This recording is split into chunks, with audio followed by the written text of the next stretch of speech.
Hello everyone, welcome along to qualifying day for the SimGrid VCO World Cup, 6 hours of Paul Ricard. It is our second attempt at getting this event in.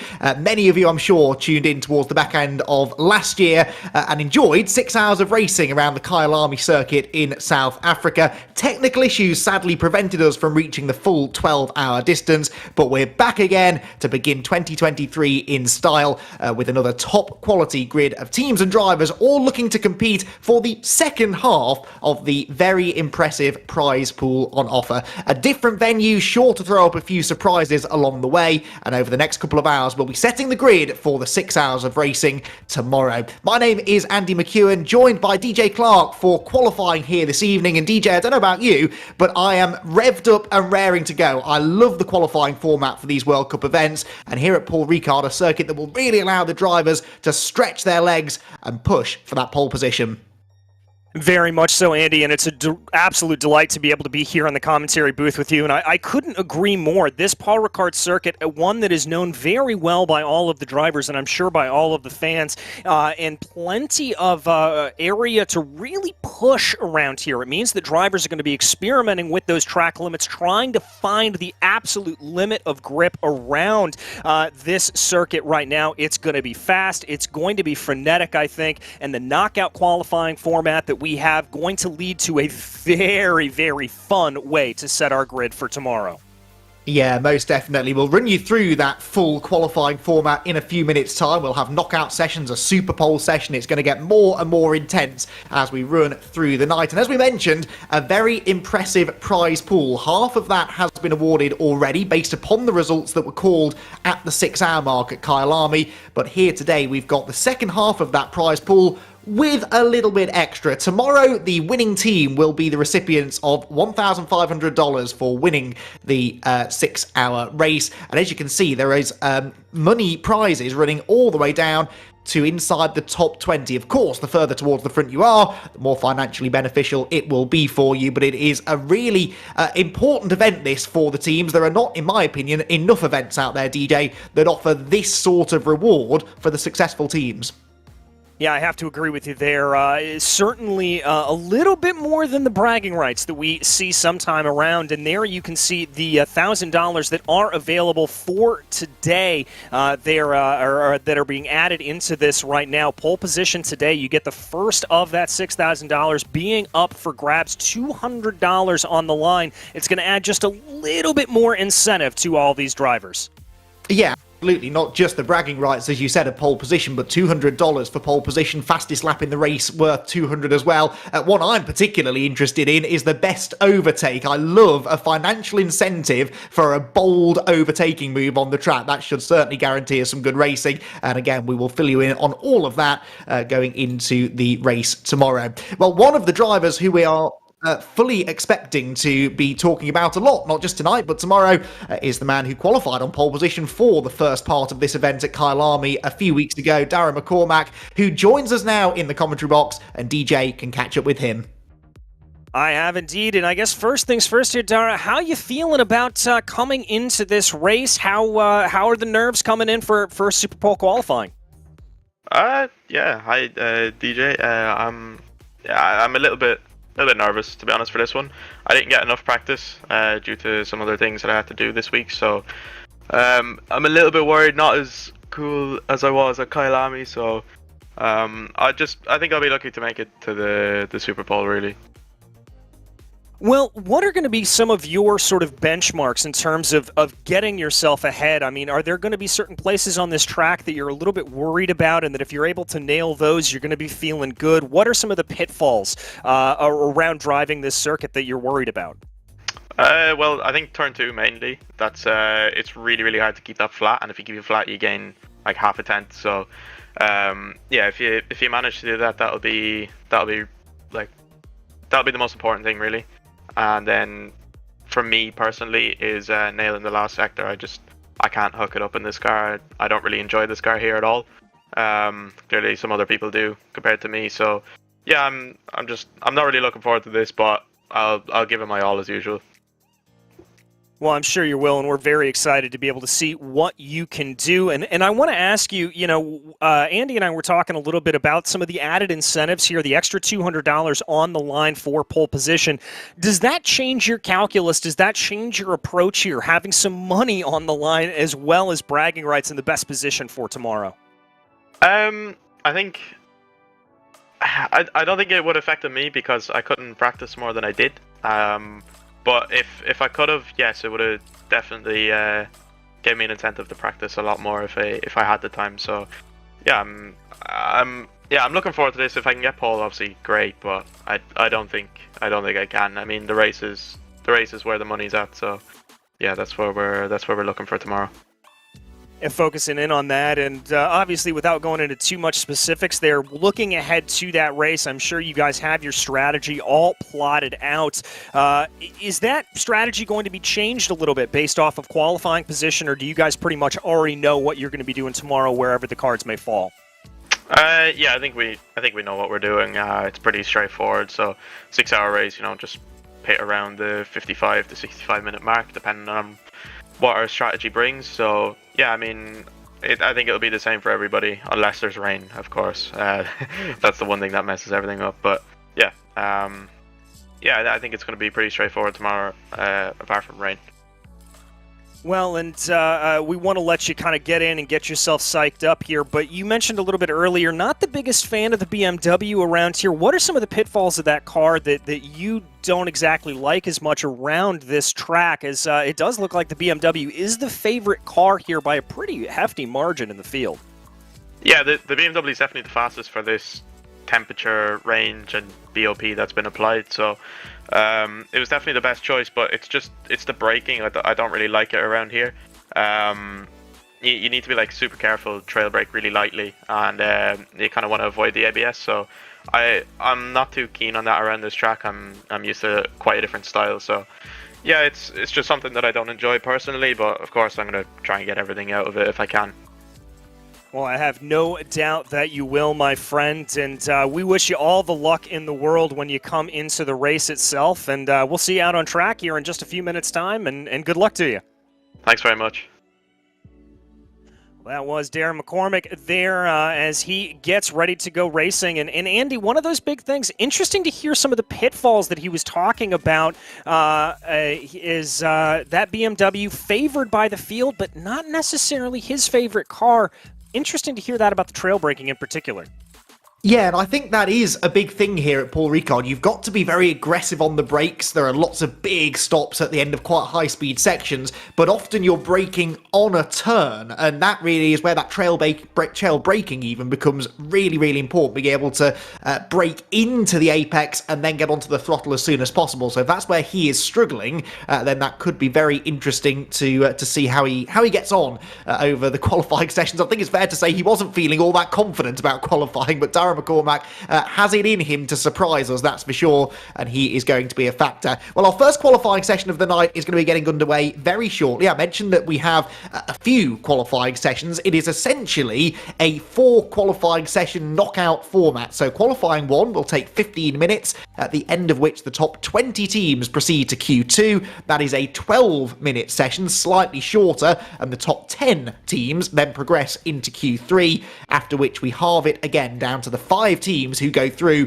into the Super Pole shootout, and that really is the big finale of the night here at Paul Ricard. Those 5 teams gunning for pole position and the $200 prize as well. And with a field as stacked with talent as this one, DJ, I am having some real trouble in picking who those 5 teams are likely to be. Yeah, I have to agree with you there. I mean, all of the heavy hitters that we are used to seeing here in the SimGrid World Cup, from the Unicorns of Love teams to Williams Esports, Brabham, all of them. The names are here. Everybody is out on track, and I think is going to be very, very nip and tuck between all these drivers. Certainly is. Cars on track, as you said, for this 15-minute session. A pretty long lap here at Paul Ricard as well. Certainly a longer lap than we had at Kyalami in December. So they won't have as many laps in this session, not as many opportunities to get that lap on the board. It is all about making it into the top 20 in this opening session. Imagine Malinowski were following there, the Veloci Esports driver in the Ferrari, perhaps trying to find his teammate there, DJ, because this long run down the Mistral straight, we skipped the chicane that the Formula 1 cars use just there, so it is flat out all the way down to senior corner. The slipstream on that part of the track especially can be worth some lap time. Read my mind, Andy. That is going to be absolutely crucial, and I think some of these teams that have 2 drivers to be able to throw in here, they're going to find themselves at a big advantage to be able to work together. But I think for everybody else, we're going to see a lot of swapping back and forth, maybe putting in a fast lap, then backing off, getting yourself into line and trying again. I'd be a little bit worried, though, if I were up at the front of the field like Jacob Osterman is right here. He's not going to have that benefit of the slipstream, and I think that could come back to hurt him a little bit. Don't be surprised if the Whipperman Racing driver puts in a fast time, then deliberately backs off and finds himself in some traffic deliberately. Yeah, absolutely. Get that bank lap in and then perhaps try and find those extra tenths towards the end of the session. Jakob Osterman then, the first driver to begin a flying lap in this qualifying session, turns the Lamborghini Huracan through the first couple of corners, and we get our first glimpse at speed of this Paul Ricard circuit, which I think it's fair to say, DJ, is one which perhaps splits opinion among racing drivers, both in the real world and in the sim. I am personally a big fan of Paul Ricard. I really enjoy driving around here. I enjoy the aggression that you've got to have, really hammering the curbs, getting the nose hooked into those long, tightening corners. Some drivers, though, don't enjoy it quite as much, and I do find that it's the drivers who get on well with this place who tend to perform the best. Yeah, I have to agree with you there. It's a love it or hate it kind of circuit, and really and truly, you have to love it enough to absolutely attack it, particularly coming through that first sector and down into the third sector. You've got to be very aggressive, and you need a quite nimble car to be able to make it through. But then again, that's the give and take you have to have. You don't want the car to be so nimble that you're going to be running into problems there with the trail braking, as you said earlier, many times coming into the corners. You've got to be applying the brakes as you've got a little bit of lock into the steering wheel. So it's very much a give and take, but really and truly the key to a fast time around here is absolute confidence. If you feel that confidence in your gut, you're going to be able to extract a better lap time. Is for sure. You've got to have confidence in yourself, confidence in the car as well, to grip into some of these really quite tricky corners, especially in this second half of the lap where lots of them go on forever and really tighten towards a late apex. We're following Luke Whitehead then on board. He has found his Veloce teammate just ahead, Malinowski, so the pair of Ferrari 488s are working together in that slipstream, not super close to each other. You don't want to get too close because then you run the risk of tripping over each other through the more technical sections of the lap. But they look to be doing this nicely so far, already getting a few times on the board, and it's Tobias Pfeffer for the time being in the BMW that is fastest. And DJ, that BMW, we heard Dara referring to it, he might not be getting on with it that well, but it is a popular car when you look up and down the entry list for this event. Yeah, it is by far the most popular car, as of course there goes Darren McCormick up into P2 despite some of his misgivings, but it is the what appears to be the strongest car, the favored car here. But that's not to say we don't have our fair share of other makes and models there. A couple of Lamborghinis, a couple of McLarens, Aston Martins, even a lone Lexus in the field there, driven by Killian Ryan Meenan, as we get more and more times starting to come onto the board right now. Yeah, Pfeffer fastest, McCormack second, so a BMW 1-2 so far. Jakob Osterman's Lamborghini is third, and Dominic Blyer in the BMW fourth, make that fifth because Mikhail Statsenko goes second. So we've got five BMWs inside the top six, make that six inside the top seven now as well, because the 878 car of Daniel Tillich has just gone seventh place. So lots of those BMWs finding their way towards the sharp end of the lap times. You're following here Lucas Tippach in the low fuel motorsport Aston Martin, which makes its way down the Mistral Straight, having not yet set a lap time. And DJ, that's another thing I think to touch upon, particularly relevant in qualifying, track limits here at Paul Ricard. It is very easy to slip the wrong side of those white lines, and if you do that and invalidate your lap time, that could really be costly tonight. Yeah, it could be very costly indeed. Thankfully, you're not really going to be suffering too much of a penalty in terms of car damage or anything like that. It's not like this circuit has a lot of walls that are very, very close. But with such short windows here that you have to try to execute in, it is very important to hook up as many laps as humanly possible. You don't want to be having yourself on the back foot. And I think for a lot of these drivers, these first opening couple of laps, watch them to take them a little bit more cautiously. Not running into those little margins where you're going to find yourself running off track. Look for those banker laps to be set, and now I would expect once those banker laps are down, now you're going to start seeing where drivers are really pushing, and that's where those off tracks could come into play. Yes, absolutely. So a 152.6 is now the new benchmark time for Tobias Pfeffer. He is a tenth of a second up on Bastian Richter, second in his BMW, with Jakob Osterman, who was briefly into second place, dropping down into third for the time being. So we see the Unicorns of Love on form here so far tonight. A slightly changed roster for Unicorns of Love this weekend, because they have lost Dennis Schoeniger to Williams Esports, and actually Charlie Crossland also moving over to Williams Esports. Of course, we're right in the middle of the silly season in sim racing, and it's a slightly bizarre situation where this event, being split into two now as it has been, sees a slightly different entry list from one part of the event to the other. So a few drivers perhaps still settling into their new teams and doing so under pretty immense pressure here this weekend. Yeah, certainly doing so under a lot of pressure as we watch here Chris Severt bringing his way around through that final corner. One of a couple of Lamborghinis in the field, and I believe, if my entry list is correct, the lone American to be taking place in this qualifying session. So he comes across the line, though, in 25th. That's going to be out of the range for knockout qualifying. He'll be hoping to get that number 100 a little bit farther up in the field. Seeing quite a few drivers coming in and out of pit lane here, maybe just trying to get a little bit of fresh tires on the car, maybe trying to slot themselves into a better position in line. We will have to see.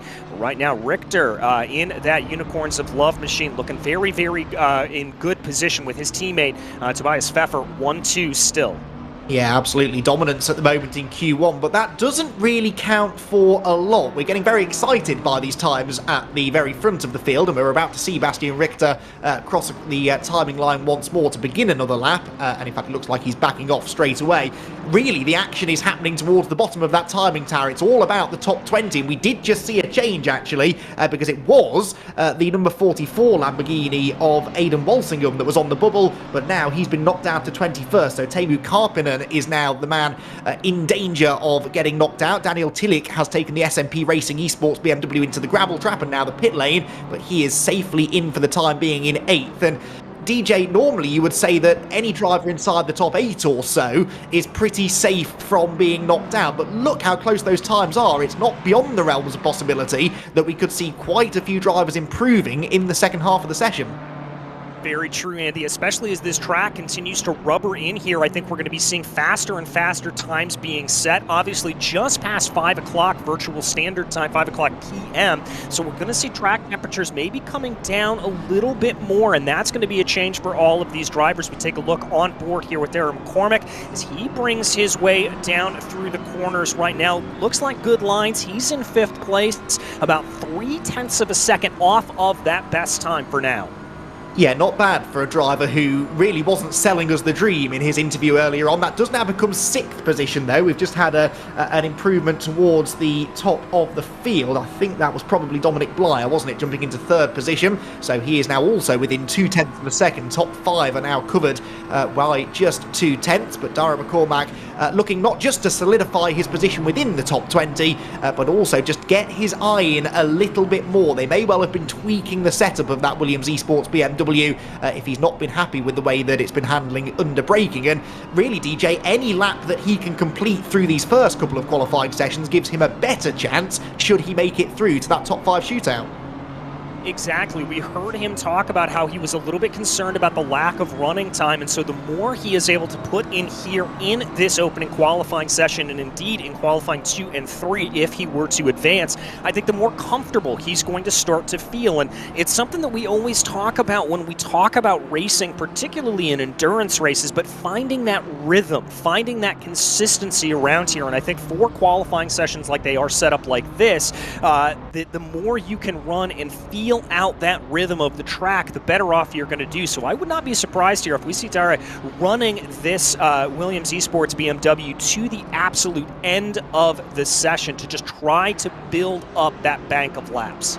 Yeah, that I think is a very good plan indeed. Jakob Osterman then, the Lone Ranger inside the top 11 at the moment within this qualifying session. They are all BMWs with one exception, and it is the Wipperman Racing Lamborghini, which is the only car that can break that BMW stranglehold. It's the only mid-engine car, therefore, also inside the top 10 right now. And I reckon, I've never been particularly good at math, DJ, but I reckon about 2/3 of our top 20 right now would be BMWs. So nice to see that the Lamborghini is not uncompetitive, certainly only 0.2 of a second away from the fastest lap time. And Jakob Osterman, we ride on board with him now as he makes his way through a sector of the circuit that I would expect the Lamborghini to suit. Oh, you read my mind. I was just about to talk about that. Yeah, that mid-engine layout for the Lamborghini means that it's going to have very good rotation for him. It means that particularly through Sector 1 and Sector 3, those are going to be the points of the lap where that Lamborghini is really going to do well. And there, to exactly prove my point, able to improve by a couple of hundredths of a second, that's going to be good enough to get him up into P3.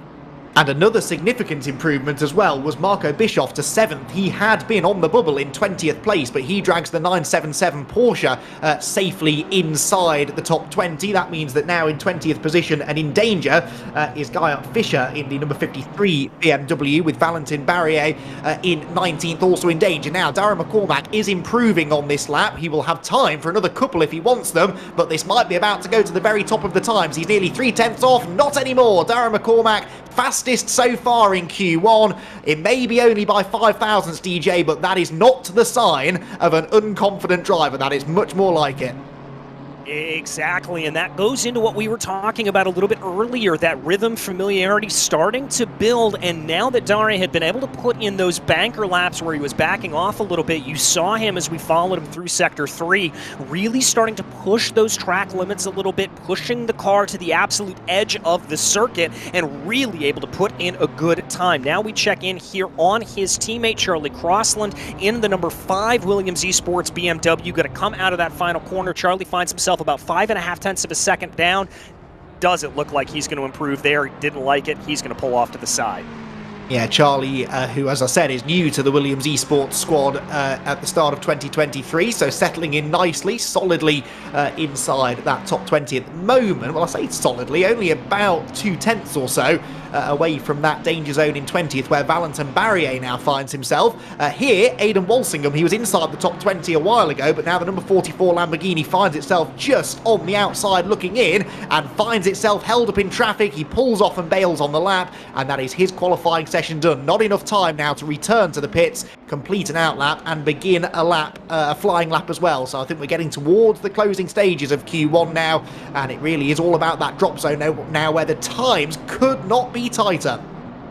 No, it's very, very close running there at the bottom of the charts as we just see Sven Hedich able to improve up into P9. That should be relatively safe there for the Get Closer racing driver. We'll have to see Bastian Richter here for Unicorns of Love, hoping to be able to move his way back forward and see what he is able to do as he's going to cross over the line here, only about a tenth of a second off of that fastest time. It looks like Bastian there a couple of hundredths slower, so he's going to get one more bite at the apple here to try to improve on that time, but again, should be relatively safe up in P3. Yes, he should. Valentin Barrier, by the way, I just mentioned that he was in danger. Well, he's just improved and gone 10th fastest, so that's a bit more like it. Savini now drops down into 20th position, whilst Daniel Tillich, we saw him in the gravel a while ago, he will come through, and I think that is, yes, a fractional improvement, but only good enough to stay in 7th place. That should be more than enough, though, with 14 seconds left on the clock.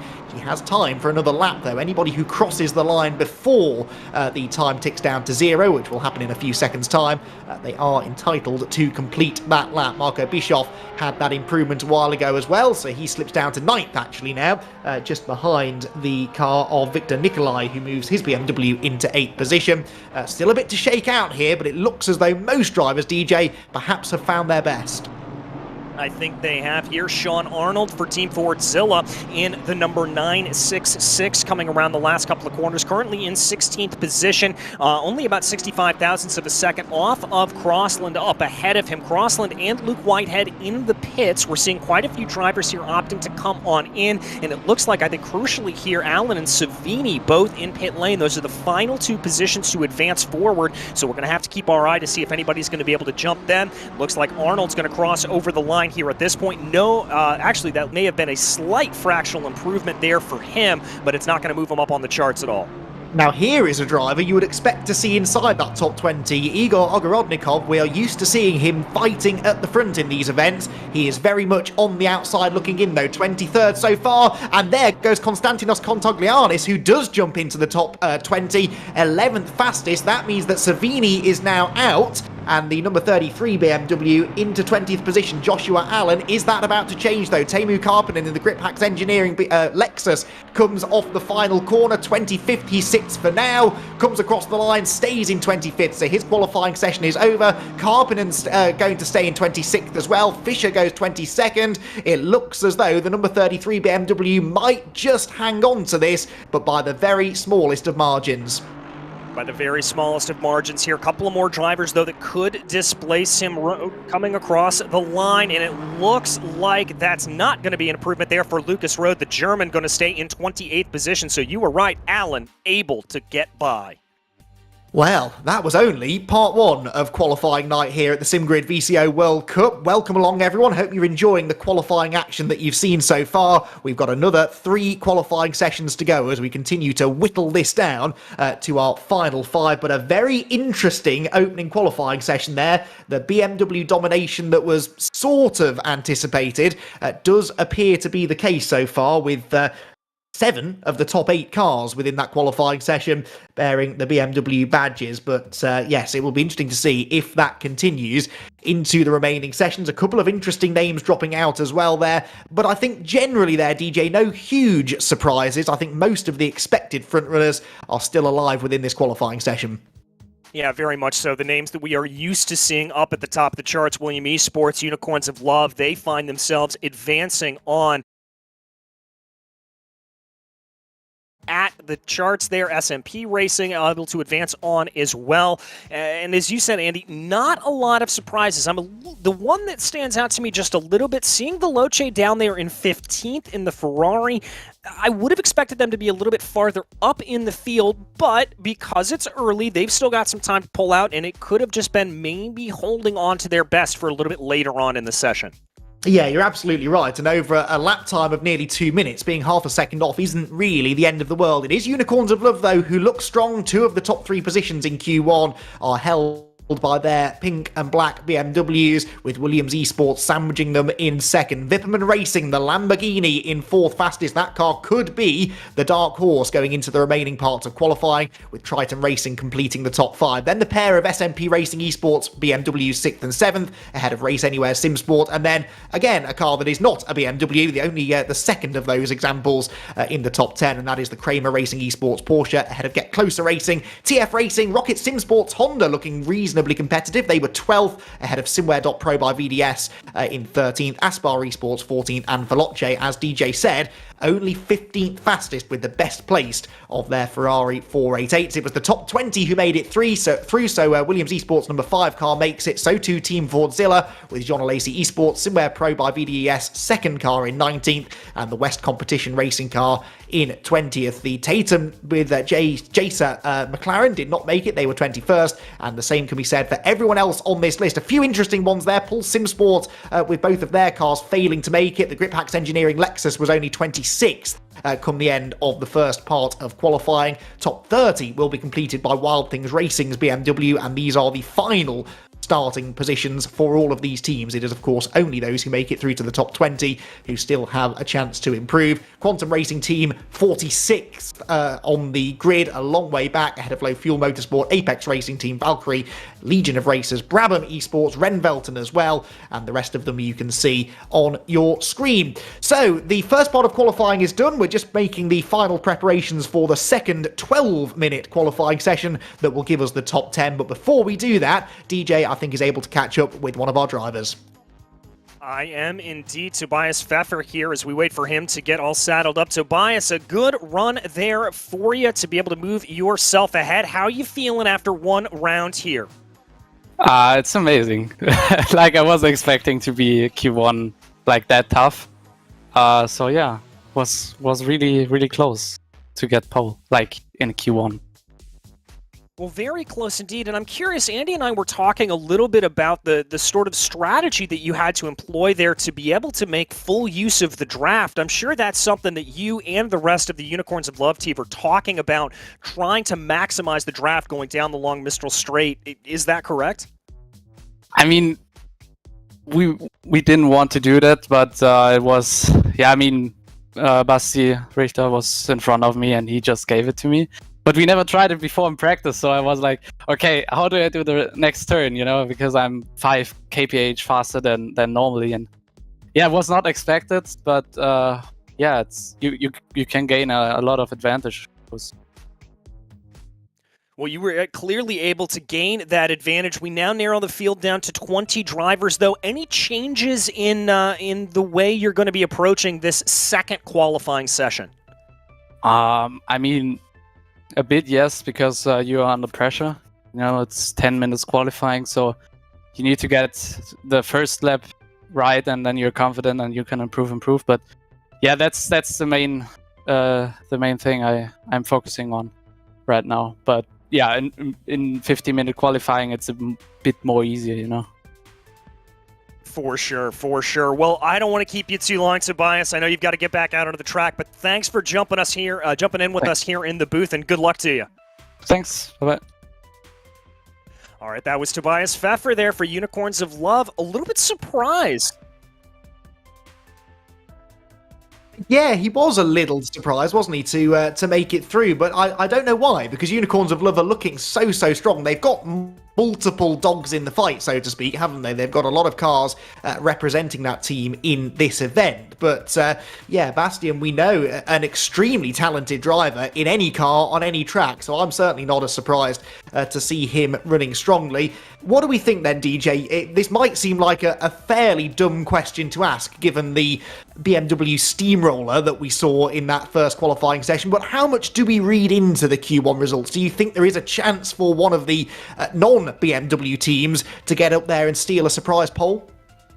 I think there's a chance, and I think the one that I'm going to be looking at mainly is that Whipperman Racing Lamborghini Huracan of Jakob Osterman. I think he's the one that surprised me the most, and I've got to say that Lamborghini may not be the fastest in a straight line as we talked about, but through Sector 1 and Sector 3, the rotation of that car is really and truly going to help it. And I think what it's going to come down to is if Jakob's going to pull a little bit of a surprise here, he's got to absolutely get the run down the Mistral Straight absolutely perfect. Time it right to be able to take full advantage of the draft. If he's able to do that, we could be in for a surprise. But other than that, I've got to say, it does look like that BMW may be pretty dominant. And I wouldn't be surprised if we see a top 3, maybe even a top 5 lockout for the German mark.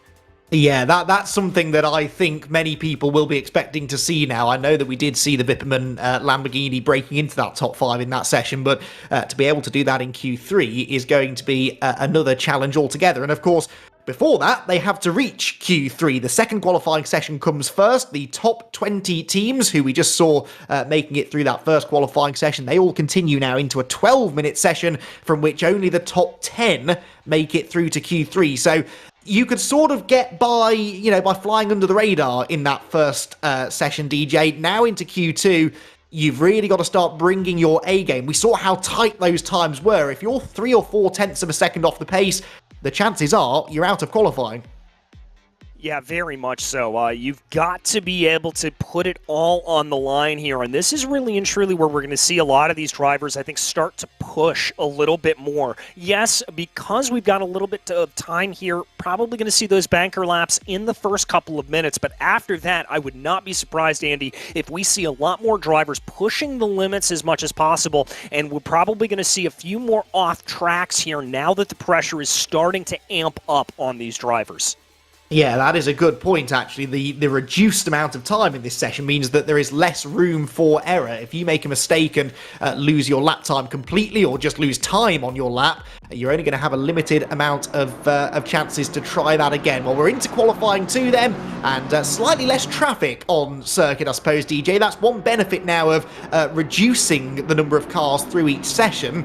That means you're less likely to trip over somebody, but also fewer opportunities maybe to work with other cars in the draft. And I think if that's what you want to do, this is where teamwork and team communication is essential. Yeah, and this is where I'm going to be looking at the teams that have multiple entries up into this top 20, whether it's Williams Esports or Unicorns of Love in particular. Those 2 teams, I think, may be starting to work together a little bit here. And in terms of that draft, I think the drivers that are going to be most eager to get it are going to be those that are not in the BMW. The BMW tends to have a little bit better straight line speed here down the Mistral Straight, but I think if you are Garcia or Whitehead or Berrier, Bischoff or Toniza, those drivers are going to be the ones, and of course Jakob Osterman, those drivers are going to be the ones that are most eager to fall behind in that slipstream, try to take as much advantage of it as possible. Yeah, 100%. You've got to try and find a way to take the fight to the BMWs, and of course qualifying dominance does not necessarily guarantee race dominance either. So things like fuel mileage, things like tyre management, that all comes into play over the course of a 6-hour race. So I know they're looking strong at the moment. I'm not convinced these BMW teams are going to have it all their own way. So the final preparations then being completed. We're nearly 2 minutes, I should say, into this 12-minute session. Only 10 minutes left on the clock, and still some drivers who haven't actually started their lap. And you can see Tobias Pfeffer here really going slowly. It's a real traffic jam through the last corners as people try to find that clear track. Yeah, everybody backing themselves up here a little bit, and I think for Pfeffer, that goes to show the power of the BMW, deliberately backing himself up here a little bit, not wanting to put in that quick lap time and not wanting to stay too close to that BMW up ahead. That shows the strength of the BMW in the straight line. He doesn't need necessarily to get as good of a slipstream down the Mistral Straight. They feel confident in the car, and they're more worried about the dirty air and the checking up that you will have to do as a result of being up behind another car. So that's showing the hand a little bit there for me, but as we look here on that SimWare Pro machine right now, the 911 going to be one of the first cars here to cross over the line. They're already on the Mistral Straight, and again, that's going to be one where there's not too much draft off that 110 up ahead of them.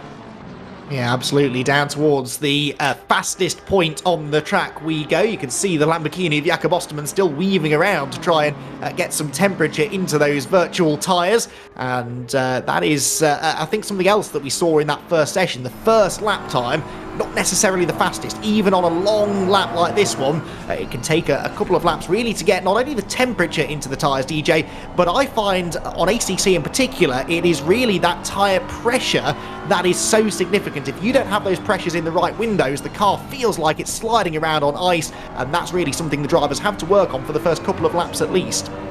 Yeah, it very much is, and let's not forget that due to the layout of this circuit, that the tires are going to cool down a little bit naturally over the course of the long straightaway. You've got all that cool air running over them and no lateral load being put through them, so that means that the tires will cool down a little bit, and it is going to take a lap or two more to get them up into that temperature range and up into that pressure window as well. So it's going to be a little bit tricky here for drivers, and I'm not sure we're going to see the absolute competitive times probably set until right about now on this current lap that drivers are working on. Luke Whitehead comes through, goes third place provisionally. He's another driver settling into a new team. New to Veloce is Luke, having left GTWR.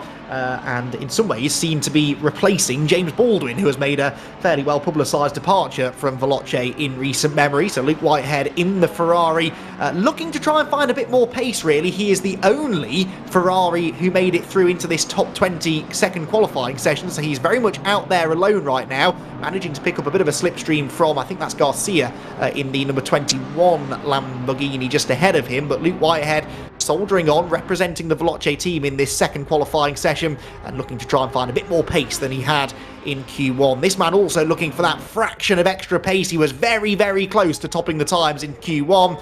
What has Jakob Osterman got for us here in Q2? Well, it looks like a good run there, coming down through the right-hander at the end of the Mistral Straight, bringing it now down into the incredibly long right-hander. You have to have so much patience there to be able to get that right, and I'd be a little bit concerned, though, if I was Jakob Osterman. He is leading the field here at this point. He is the point car, and so he's not going to be able to pull a draft off of anybody in front of him. If Jakob is able to put down a good time here, though, and advance on, I would say drivers beware. That 110 is here to play, and it could be a very, very quick car. One more corner to go, though, for the mid-engined Italian manufacturer, as he's going to bring it on to the start-finish straightaway, and we'll see what time he's able to put down. Let's see what it is then, a 152.8 to beat. He doesn't quite manage that, but gets very, very close, less than half a tenth away, and he knew that that was as fast as he was going to go on that set of tyres. Immediately pulls over, resets to the pit lane, and he will have time to go again. So he is now beaten, though, by Dara McCormack, in fact, by Bastian Richter, I should say, who sets the new fastest time in the session. So Bastian Richter picking up exactly where he left off in Q1, and the Unicorns of Love, number 15 BMW, once more at the top of the times. More drivers starting to come through. Charlie Crossland has gone 12th for Williams Esports. Marco Bischoff coming through, and a slightly disappointing 14th is the best that the Kramer Racing Esports Porsche driver can manage, although he is one of few drivers to try to go on to another lap, although it maybe got balked by some traffic there through turn 1. Mikhail Statsenko for SMP Racing Esports goes 8th position, and the driver who vacated a seat at Yas Heat over the silly season, now racing in the SMP Racing BMW. Once again, DJ, it is those Beamers that are finding their way towards the sharp end. They are, but let's also keep an eye here. Those two Lamborghinis, the 21 and the 110. Now that's Aspar Esports and Whipperman Racing. Both of them able to find themselves up into position, and if things were to end here, they would be on into the Super Pole if things were to end, and we didn't have qualifying 3. So I think clearly that Lamborghini looking to be potentially the second best car around here, as we watched Aaron McCormick maybe a little bit wide there on the exit of the corner, but able to get everything under control. And looks like he is improving here a little bit, so that's going to be a good sign for the Williams Esports Chilbass driver. And I think that 55 could be one to maybe threaten for the top of the charts. It's almost unheard of for a driver to underplay their chances going into a qualifying session, isn't it? not. Dara McCormack, I think, perhaps managing the expectations well, and I'm absolutely convinced he's going to be a factor for pole position before the end of the night. Let's see whether he can go to the top of the times here in Q2. It looks as though he might be able to, at the moment, sharing the second fastest time with Garcia. That changes, though. Dara McCormack goes fastest at 152.712, 3/100ths clear of Bastian Richter. What does Osterman have for us? Stays in 5th position as he comes through, but that is at least safely within that top 10. And as we move into the closing stages of this second qualifying session, DJ, that really is where we need to look. Mikhail Statsenko on the bubble right now, sharing a time with Sherepanin in the 488 car as well. Could not be closer in that fight for 10th. No, could not be closer at all. And as we watch Jakob Osterman here, I think crucially he was able to find himself behind Bischoff there as Bischoff came out of pit lane. So that means there's going to be a little bit of a draft for that Lamborghini. That could be the advantage that he needs to be able to push that Whipperman Racing 110 a little bit farther up in the field. You saw, I believe that was the McLaren there, the number 27, getting out of the way. I don't think that slowed down Jakob too much. So now he can take a quick breather here on the Mistral Straight, take a little bit of a breath, let himself get ahead, and just focus in on that last sector of the track where that Lamborghini should be pretty powerful. Dominic Blyer jumping ahead of him, though, with a decent gain. Actually, he was slipping into the danger zone. 8th place becomes 4th, though, for the number 10 BMW. And Jakob Osterman now slipping down into 6th. He won't be panicking too much just now, but with the closeness of the lap times, he's only a couple of tenths away from that all-important 10th spot, which is now held by Mikhail Statsenko, with Danila Sherepanin dropping down into 11th. Osterman weaving his way through this really technically demanding final sector. So tempting to overdrive some of these corners. You've got to be aggressive on corner entry around here, but not really, DJ, in this final sector. Yeah, and crucially, be aggressive on corner entry and be calm and patient on corner exit. There are so many long corners around here. You don't want to be getting on that loud pedal too early and risk a little bit of understeer. It looked like Osterman was able to handle that really quite well. He's going to cross over the line here. Doesn't look like we're going to see an improvement for the 110, but still in 6th place, that's relatively healthy breathing room, especially considering one of the largest gaps that we see in the field right now is actually between Osterman and Tillich there from 6th to 7th. Yeah, that is a very good point, actually, and also interesting that Osterman no longer the fastest of the Lamborghinis. Here's he, the number 21 car of Alberto Garcia, taking that mantle for the time being. Now, what can Charlie Crossland do? Well, he is beginning a lap, essentially, so this lap is not about to be an improvement. You can tell that because he really sacrificed his corner speed through the last turn to try and straighten up the exit and carry that momentum down the straight. Needs to find about a tenth of a second, probably, to sneak inside of that top 10. It's still Statsenko in the 888 who is in 10th position. Charlie Crossland looking to try and change that. So too, in a way, is Statsenko. He'd like to move a little bit further up the order. A few thousandths of a second would move him ahead of Luke Whitehead, and that's exactly what he does. Moves half a tenth clear of Whitehead. Now the Veloci Ferrari is on the bubble. Yeah, and I think for that Ferrari, they're going to be pushing as hard as they can, but Statsenko still needs some good times here. You don't want to leave yourself up to chance. We have seen times continue to tumble as this session goes along. Here is Charlie Crossland in that Williams Esports Fanatec machine in at the number 5. They've still got some work to do here, and I've got to say, without any draft buddies in front of them, I think Charlie's going to find himself here in a little bit of trouble. Probably going to be his last lap. He is going to be in the danger zone, and he is going to need a mega Sector 3 if he is to try to improve. Yeah, let's see whether he can find it then. Dara McCormack barreling down towards these final couple of corners. Brake for the left-hander, another one of those turns that really tightens up towards the end of the corner. He rattles over the curbs and takes a very wide line into the last turn. Doesn't trouble the apex curb there, but just tries to keep the traction under control. These drivers will run the lowest traction control setting that they can to try and speed up their acceleration off the corner. But Dara McCormack is not ultimately able to improve. Did just sneak across the line, though, fractionally, before the time ticked to 0. Tobias Pfeffer is the first of the drivers to see the checkered flag, and he will stay 5th for Unicorns of Love. Luke Whitehead is 8th fastest now, so he has improved ahead of Mikhail Statsenko, crucially. So once again, the 888 plate BMW perhaps in the danger zone. Charlie Crossland comes through. 14th is where he sits right now. What sort of improvement is it? A small one, but not quite enough to make it into Q3. He stays in 13th place. Contagianis stays in 14th as he comes across the line. So not that many improvements, but DJ, it only takes a slight improvement in that sort of 10th, 11th, 12th, 13th bubble to make it into the next session. Yeah, it's not a whole lot that you have to try to improve on. Vincent Barrier going to be hoping to be one of those drivers for Rocket Sim Sport to be able to push himself ahead. Currently sat in 18th as we've got a new driver up to the top of the chart. Statistenko there from the danger zone up to pole position. Well, that is a good way to react to the pressure, isn't it? He was in danger of being knocked out completely, and Mikhail Statsenko has found some speed. That means that Sven Hetic, who is already in the pit lane, is in 10th position. Danila Sherepinin is perhaps about to surprise everyone and jump back into the top 10. He's got an opportunity to do so. All of the cars immediately ahead of him in the times have already ended their session. He moves through the final couple of corners in the Simware.Pro by VDES BMW. Is it going to be an improvement? Is it going to be enough of an improvement to knock Sven Hetic out of qualifying? He comes across the line, and no, can't quite get there. Sherepinin will stay 11th position, and that might just save Hetic. Still a few drivers, though, yet to complete. Yeah, that was only by about 17 thousandths of a second that he was missing out on that, as Darren McCormick's going to come across the line just for a little bit of bragging rights there. Darren McCormick back up to the top of the charts.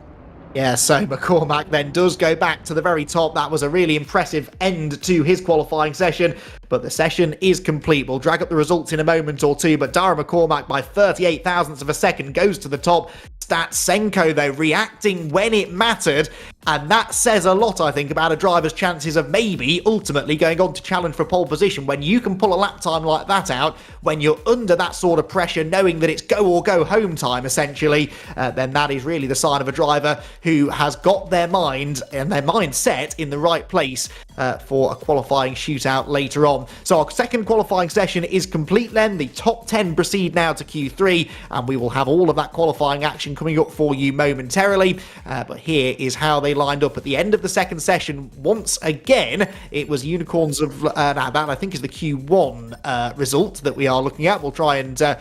correct that in a moment. Either that or we ended up with an identical result, which is not how I remember it. But an interesting session there, DJ, and a few new names now starting to present themselves as real threats for pole.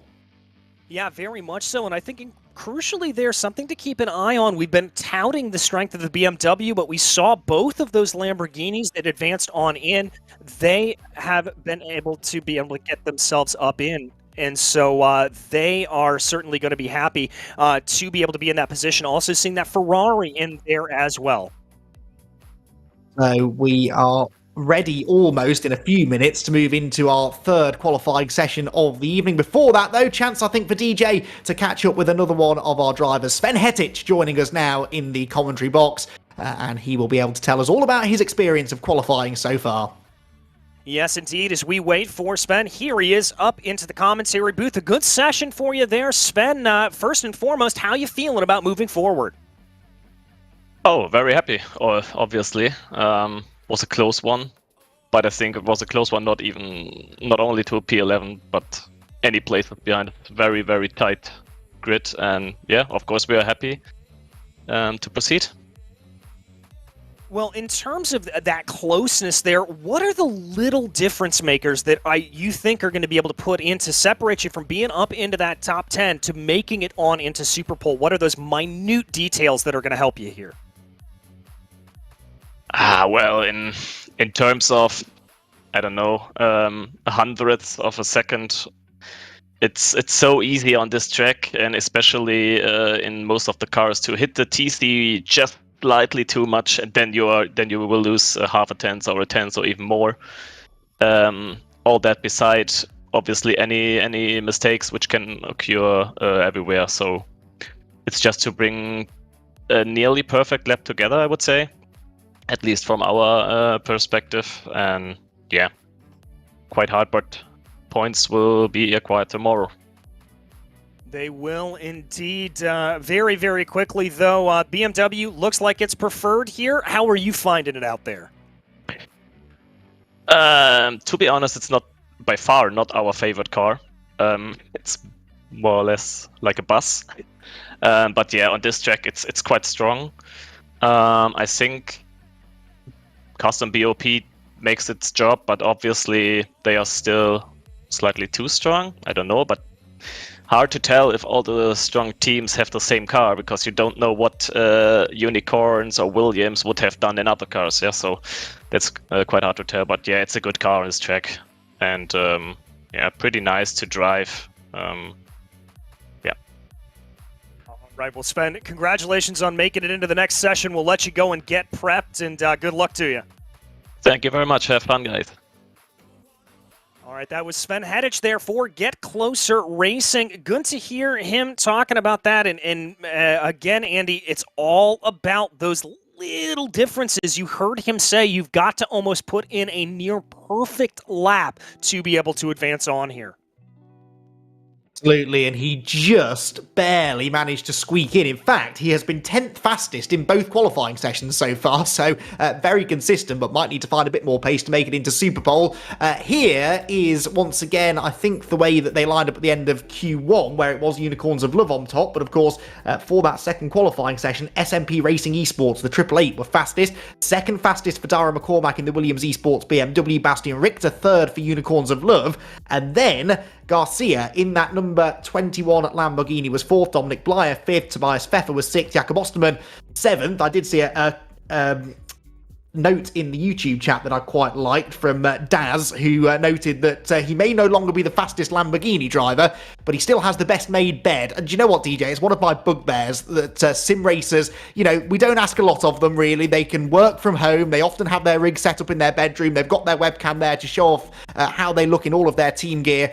The least they can do is go around with a duster and a hoover and make sure that the room looks good for the broadcast.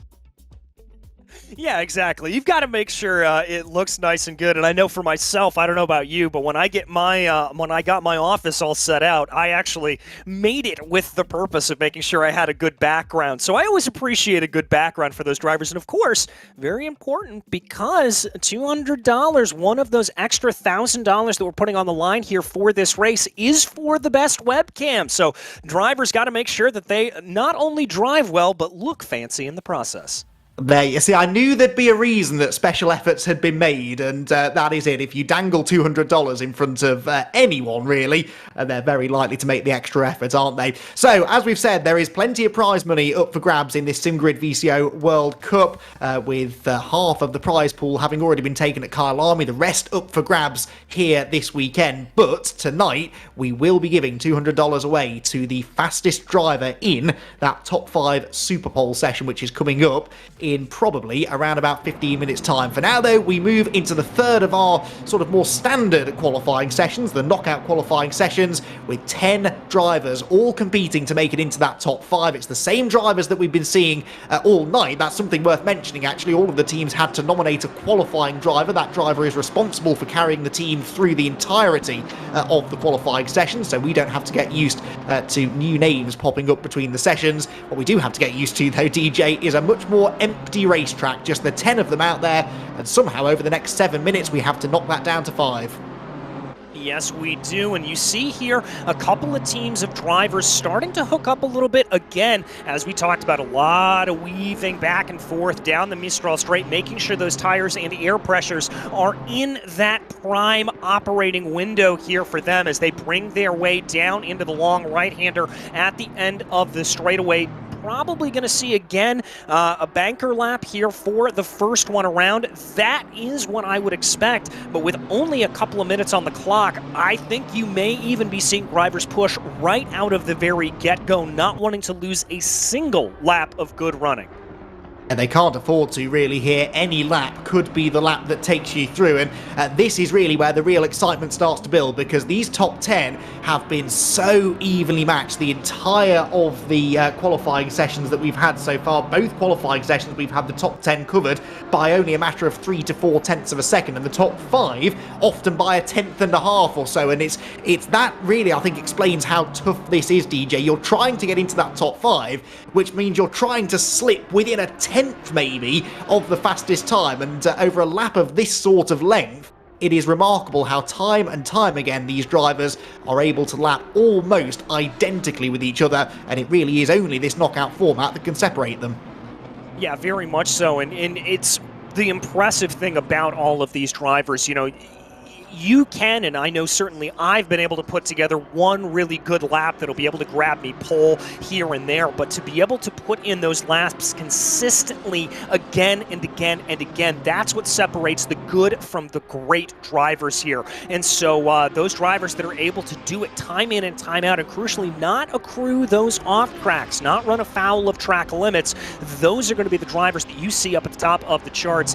Not a lot here to go, though, for them. Only about 5 minutes, and indeed no more weaving down the Mistral Straight right now. They are going to be going all out and going for broke here, trying to set those best times.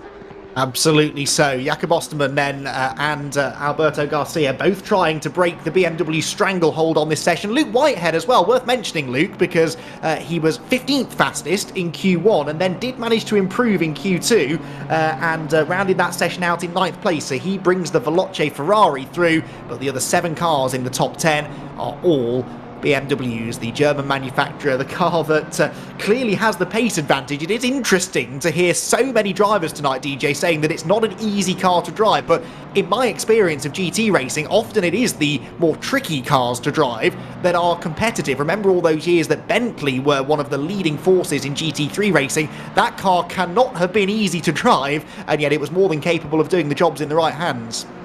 Yeah, very much so, and now we've obviously seen that Bentley fall from grace here a little bit with other drivers making it work, but I think the BMW and the Bentley do share a lot of characteristics, particularly you heard in that last interview Sven Hedich referring to the BMW a little bit as a tank. It's a very understeery car as a result of that front engine layout, but what that means is that it's predictable. You know what it's going to do. It's not like sometimes the Lamborghini or even the Porsche with their mid or rear engine design that it is prone to a little bit of a snap oversteer. The BMW, a very predictable car. You know it's going to be a little bit harder to go into the corners and to try to get it to rotate, but if you're able to get that finesse on it, it's going to make it work. Bastian Richter, though, not going to make this lap work. He's going to pull off to the side, though, although he is up in the lead right now, albeit only by about 22 thousandths of a second. Yes, he is, but a 52.7 is not that quick. The fastest time of the night so far was set by Tobias Pfeffer in Q1, and that was a 52.617. In fact, both he and Darragh McCormack both got into the 52.6s in that first session, so there is definitely more time to be had. At the moment, then, it's a Unicorns of Love 1-2, with Bastian Richter, car number 15, just fractionally quicker, 22 thousandths quicker than this man, Tobias Pfeffer. Luke Whitehead is third for Veloce, and he's in the pit lane, but right on their pace at the moment. Darragh McCormack 4th, Dominic Blyer 5th, and then a bit of a gap back actually. The top 5 interestingly separating themselves from Mikhail Statsenko in 6th, then it's Tillich 7th, Sven Hedich is 8th, Garcia is 9th, and Jakob Osterman, also interesting there, DJ, not yet setting a lap time. I suspect that he's fallen foul of track limits, and that really puts the pressure on the second of those Lamborghinis. Yeah, it certainly does. The 110's going to have it all to do here in the final 2 minutes. You saw Tobias Pfeffer, though, through that final corner, certainly trying to be able to maximize the run off of the line. So this lap a little bit discounted there for Pfeffer, courtesy of that. Here's Darragh McCormack doing his way around. A little bit of a wiggle there mid-corner. I wouldn't be surprised if we see Darragh do the same thing of maybe trying to back it up a little bit here through the final corner and get an absolute flyer on this last lap. Yeah, let's see what he can do then. Darragh McCormack, as you said, sacrificing the end of that lap to really put all of his eggs in this basket, having almost over-delivered so far tonight, at least upon his own expectations. Darragh McCormack now under the thumb a little bit. He is 6th fastest. He must make the top 5 in order to get through to the shootout. Let's ride on board with the Irishman. The Williams Esports Chill Blast BMW turns through the left, turns through the right at turns 1 and 2. Inch perfect through there from my perspective anyway, and now he makes his way down towards this really tricky complex, hard on the brakes, using all the curb on the left and on the right at the apex through 3. This long, awkward, tightening left-hander at 4, and then kind of the same here through turn 5. A tight right-hander that opens out into turn 6. Easy to lose control over that curb on the outside edge, but McCormack so far, at least to my eyes, looking strong. looking very, very strong here, as now he's got that chance to breathe a little bit on the Mistral straight, just set everything up. You're able to flex your knuckles a little bit if you need to, give your hands a little bit of a break if you're white knuckling through that first sector of the track, and now you're already going to bring yourself down, getting yourself set up here for the fearsomely fast right-hander at the end of the straightaway. Just a dab of the brakes to maybe try to get it right and try not to run wide here at the exit. Is Derry going to be able to get that together? Yes, he is. That's about as picture perfect as you could imagine. This is looking good then for Dara McCormack, who makes his way towards the end of the lap then, a 152.887, his fastest lap so far in this session. As I said, he's been significantly quicker than that, a couple of tenths quicker than that. In fact, a full quarter of a second faster he was in Q1. Now, of course, the track conditions are changing slightly, and it's possible that the track temps have increased slightly for Q3. That might explain why no one is really getting down to those sort of times, although Mikhail Statsenko has a 152.6 is the new fastest lap time in the qualifying session. Tobias Pfeffer second, Richter third, Whitehead fourth, Dominic Blyer fifth. Can Dara McCormack break into the top 5, then get into the Super Pole shootout? No, he can't. The pole sitter from Kyalami will be 6th at best on the grid, but that was a really valiant effort. Now, Luke Whitehead, he sits in 4th position. He is 5/1000ths of a second clear of Dominic Blyer, who at the moment is on the bubble, and we still haven't really seen a quick lap from either of the Lamborghinis. No, we haven't, but I'd keep my eye on that number 42 Veloce driver, Luke Whitehead. He was getting a great tow down the Mistral Straight. He may be able to get a good time in here as we watch the last driver to be able to set a time. That's going to be Sven Hedich. We talked to him a little bit earlier. He's able to come down through scene there nice and easy. Now here is Jakob Osterman coming through the final corners. As you said earlier, Andy, not able to set the best time here, not able to set a time. What does the Whipperman Racing driver have? Well, let's see then. This could be big drama. We were expecting Osterman to be up there inside the top 5. He will cross the line, and he goes 5th by 5/1000ths of a second. Jakob Osterman has broken into the top 5 and knocks Dominic Blyer down into 6th position. That was a sudden improvement right at the death, and we may well have a Lamborghini represented inside the top 5. Tobias Pfeffer, second fastest, he will remain. What can Sven Hedich do? The Get Closer racing car needs to get a bit closer to those top 5 times, and will not be able to do so. Well, drama at the end of Q3, and we do end up with 3 makes of car inside the top 5, and that is not the first time tonight that we've seen Jakob Osterman pull out a stunning lap exactly when he needed it. Exactly when he needed it, exactly how he needed it, able to represent Lamborghini up in that top 5 in the run for Super Pole here. I have got to absolutely congratulate him. That was a mega lap to be able to put that in there. And let's not discount here the Veloce driver as well of Pfeffer to be able to put that team in, or Whitehead rather, to be able to put that together. Absolutely remarkable to be able to get that ahead. Yes, absolutely so. What a fantastic conclusion to our third of 4 qualifying sessions with Mikhail Statsenko really in the ascendancy right now, isn't he, DJ? Because he wasn't particularly a factor in the first qualifying session of the night, but then he did manage to improve in Q2. He was very fast, and there with a 1:52.675, that is not quite the fastest lap time of the night. I think it is about the 3rd fastest lap time. But DJ, he is peaking at exactly the right moment. We will speak to him potentially a bit later on, but for now, the man of the hour is Jakob Osterman, and he is about to catch up with DJ. Jakob, absolutely remarkable there to be able to put that lap together at the end. Talk me through that incredible run. Yeah, it's just crazy. I completely messed up my first 2 laps. First lap, completely shit first chicane. Then I got a bump in the fast right-hander. So the last lap was pretty much a Super Pole for me. I had shit per pressures. They were like 0.4 too low at the beginning of the lap, so that probably cost me a bit of time. And then, yeah, it was always just, oh, don't get an off track, but you need to push. And luckily, I got the right balance between that. Well, having to perform there under that pressure, do you think that sets you up a little bit better for the run there into Super Pole? Yeah, it probably helps a bit. I mean, I know I felt the pressure now already, and now it's also good that everyone just has 2 laps. So, yeah, let's see what I can get there. Well, we won't keep you too long, Jakob. Congratulations and good luck in Super Pole. Thank you.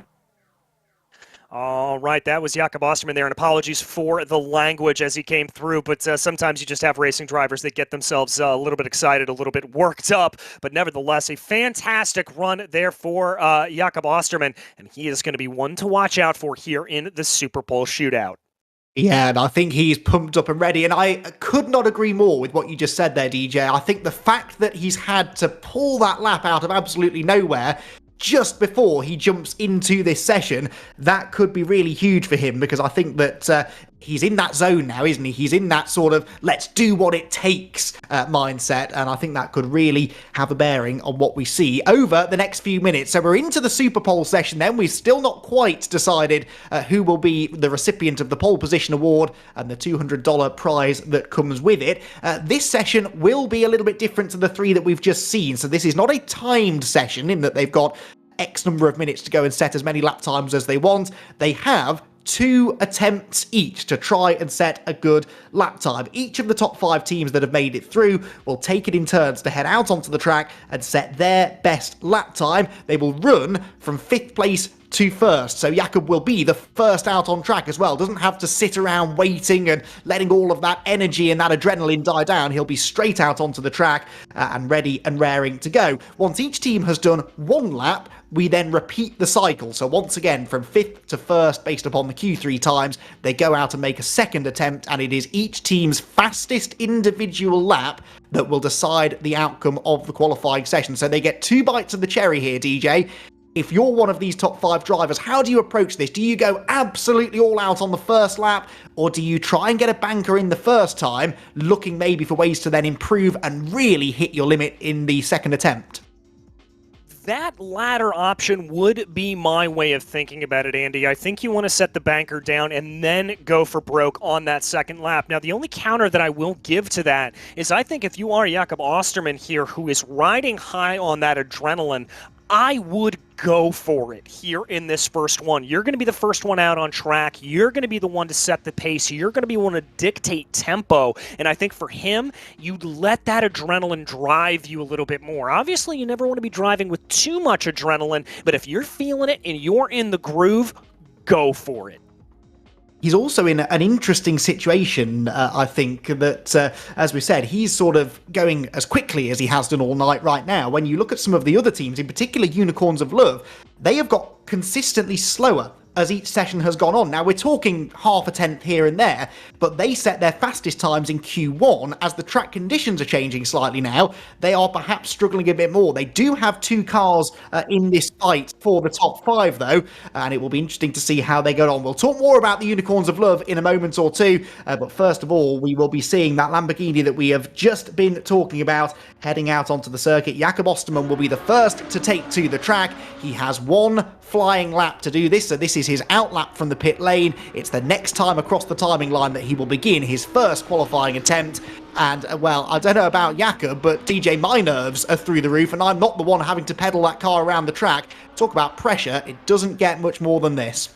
No, it certainly does not, and my nerves are up as well. My excitement level is up, and I think here for Jakob Osterman, this is going to be all about just capitalizing on that momentum that you have. Now, remember, he said that those first couple of laps that he ran weren't exactly good, and he's going to have to put that out of his mind. He cannot be thinking about his mistakes. He needs to ride high from his good running here. A little bit of weaving down the Mistral Straight. I expect to see that from all drivers as they try to work those tires and temperatures and air pressures up into that optimal window, because with only 1 lap to get this right, you have got to make sure that everything in the car is functioning exactly how you want it to be by the time you cross over to take that checkered flag.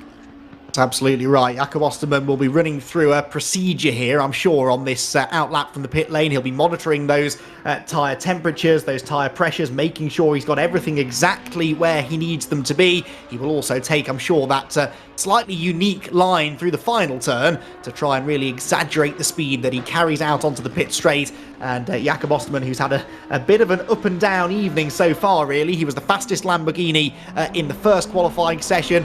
Qualifying session 2 seemed to be struggling. Q3 went completely wrong until right at the very end when he scraped through. And now he will get our top 5 Super Pole shootout underway here at Paul Ricard. All right, as we watch him on the line here into the first corner, taking it as wide as humanly possible there, trying to maximize the speed through this tricky chicane. Looks like he's able to get it right. Not too hard of a clobber there on the curbs. And again, with the Lamborghini in the mid-engine layout here for this, look for him to be very quick through the first and third sector. It's going to be in that second sector, particularly down the Mistral Straight, where I would expect that Lamborghini to maybe lose a little bit. And Jakob's not going to have any benefit here of the draft to help pull him along. He's going to have to do this all by himself. Yes, he is. No distractions, no other cars around him, just him, the track and the stopwatch. This is his first attempt, remember, just gets the one lap, but then he will get a chance to go again once his opponents have set times. Now he goes up through the gears, sits in top gear, checks the gauges, checks the lap time, checks the delta, and tries to spot his braking point into the fastest corner on the track. The really tricky right-hander at Senior takes almost all four wheels over the white line, turning in, fully commits to the corner, has a bit of a wobble through the apex there, runs out wide, but gathers it all together, a sign of just how hard he's pushing, and the mid-engine Lamborghini always can be a little bit sketchy at high speed. Yeah, it certainly can, but I think that goes to show here that Jakob is not taking a banker lap. He is trying to push everything that he can here and do exactly what we talked about a little bit earlier, capitalize on that momentum that he carried on. Now he's going to be into the zone here where he's going to feel a little bit better. This is where the Lamborghini is going to do well. Mid-engine layout means good rotation, one more corner, and we'll get the time. His fastest time of the night so far came in Q1, a 1 minute 52.792. What is his first effort in the top 5 Super Pole shootout? It's a 52.94. To be expected that he's a little bit off that ultimate pace because, as we've said, the car not really fully underneath you on the first lap on low tire pressures and temperatures, but not a bad effort at all. It awaits to be seen how competitive that is compared to his rivals, but it was a clean lap, and I think Jakob will know that there is more in the tank for his second attempt. Yeah, I think he'll know that as well, as now he works his way around here on this next run here for him, trying to see what he is able to get. But I think that's a good benchmark. Again, I would expect the top lap times to be about in that 152 range. That's where it's going to be looking at. That's what it's going to be. I think that's a very, very good time to start on as we focus on our next driver to make their way around, Luke Whitehead for Veloce Esports. Yeah, so Osterman heads back for the pit lane. We'll see him again in a few minutes' time once everybody else has completed a lap. And Luke Whitehead's qualifying story has been a particularly fascinating one. He was 15th fastest in Q1. Didn't look as though he was going to be a threat for pole position at all, but then became 9th fastest in Q2. But Luke Whitehead set his fastest lap of the night in the third qualifying session, a 152.857. So he is capable of going faster than Jakob Osterman has just done. But again, that will not be easy to do on these low tyre pressures. But Luke Whitehead with some Ferrari representation here and, of course, making this move over to Veloce. This is not a bad way to start his relationship with this famed team. No, it certainly is not, and I think he'll be very, very happy to be able to continue that along and make himself better. I can tell you, looking at the times here, I think he was a little bit faster. Oh, but that's going to be a big off track, and that's going to discount his lap. Yeah, for sure, just carried too much speed through Senior. We saw Osterman have a wobble through there, and again, like the Lamborghini, this Ferrari 488 GT3 Evo is also a mid-engined car, so it can be a little bit twitchy on the high-speed sections, and again, on cold tyres still slightly at that corner. Easy to lose the rear and overcorrect. They can be very snappy in that situation too, and that will certainly have caught his attention. So, not an ideal start to the Super Pole session then for Luke Whitehead, who brings the Ferrari out of the final corner and will head to the line. Now, was that his out lap we were watching, or was that the first flying lap? We'll see. I think that was the out lap, potentially. That was the first flying lap, okay, so he's going to continue and break the timing beam anyway, but of course no time will be set because of that off-track that we saw at Senior Corner. So we do now then, DJ, turn our attention to the first of the two Unicorns of Love BMWs. Statistically speaking, they've got a better chance than anybody of stealing pole position here with two cars in the fight, but I don't think it's going to be that straightforward. No, I certainly don't think it's going to be that straightforward, as well as we have seen the absolute speed here out of the rest of these drivers. And I think it's going to be an interesting battle of the BMWs here between the two Unicorns of Love team and the SMP Racing Esports machine of Mikhail Stetistenko. But right now, Richter bringing that BMW around, again, having to deal with the understeer here through Sector 1, as he's going to try to be able to see what he can get. Going to be waiting here for the Mistral Straight to really open up the taps on that number 15 machine. You can see him there on your screen working the real wheel around. Pretty good lines here, and it looks like he's not having to jerk the car too much around. It's all relatively smooth, and now he gets his chance to breathe. Bastian Richter has been third fastest in all three of the qualifying sessions so far, and unfortunately for him, been getting steadily slower as well. A 152.727 was his best effort. That was in Q1, and he might need to pull out something similar, at least here in the Super Pole, to try and improve upon that third place that he's sort of been stuck in all the way through the session so far. This has been neat and tidy so far, but this is the corner where it all went wrong for Luke Whitehead.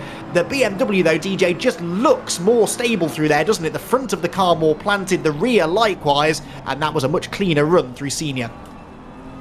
Yeah, very clean run. We didn't even see that last-minute jerk off to the side that we've seen some drivers have to do as they carry just a hair too much speed on the exit of the corner. This is all looking pretty good here for Bastian Richter. I think he is in a very, very good position and should find himself challenging Jakob Osterman for that top spot. Everything together, and now one more corner to go.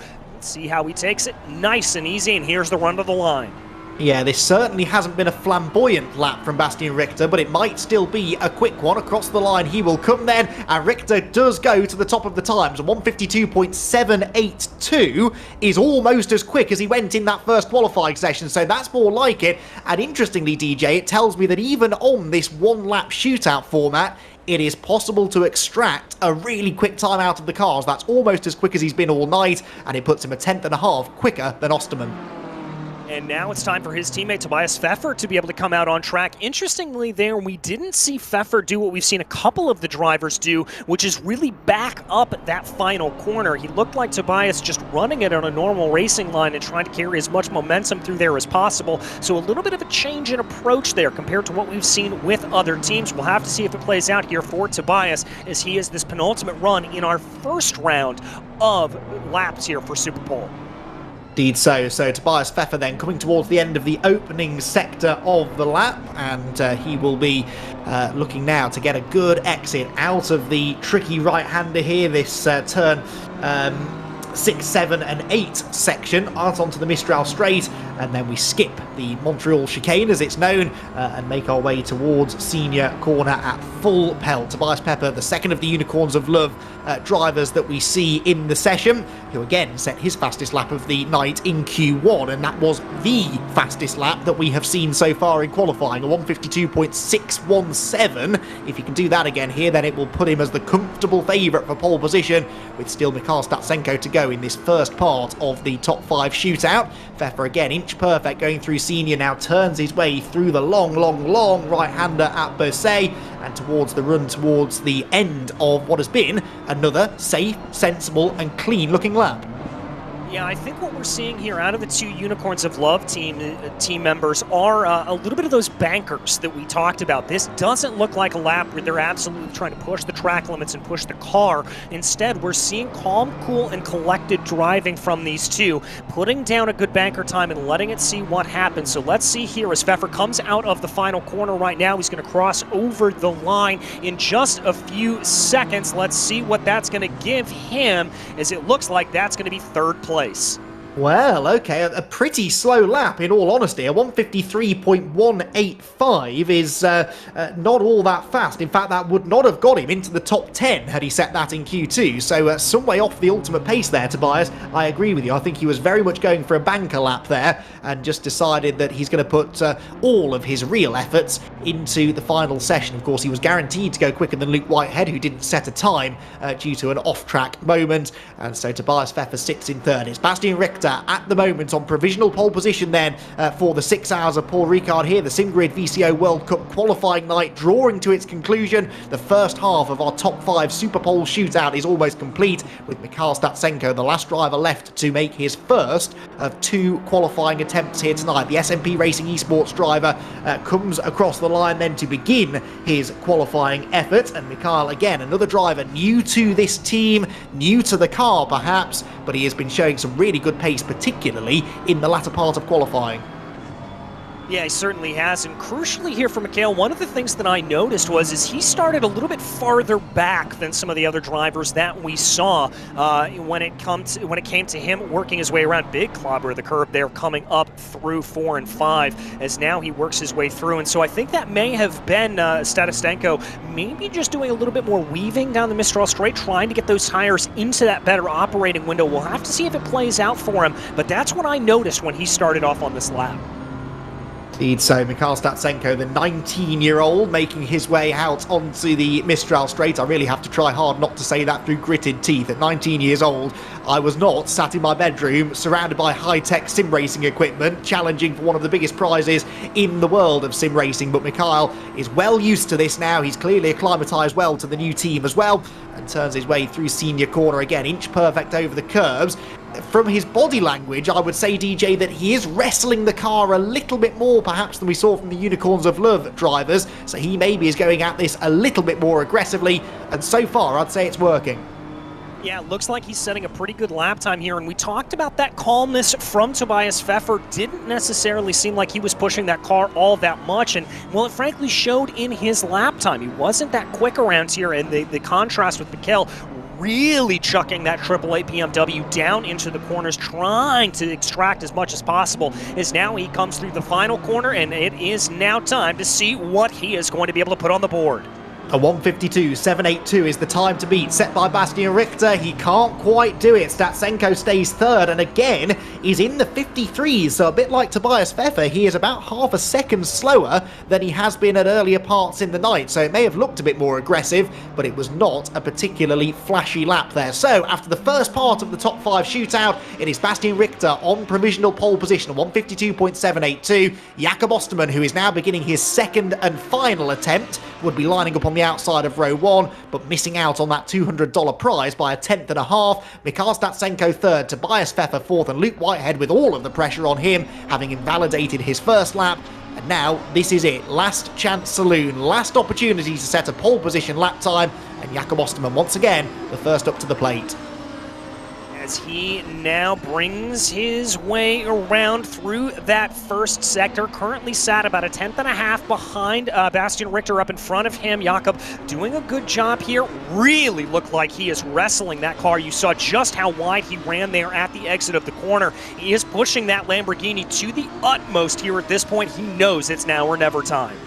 Jakob Osterman, even younger, in fact, than Mikhail Statsenko, 18 years of age, from Austria. He was actually the World Cup, SimGrid World Cup Split 2 winner in 2021. So over the last couple of years, he's moved up the sim racing ranks nicely to now be competing at the very highest level.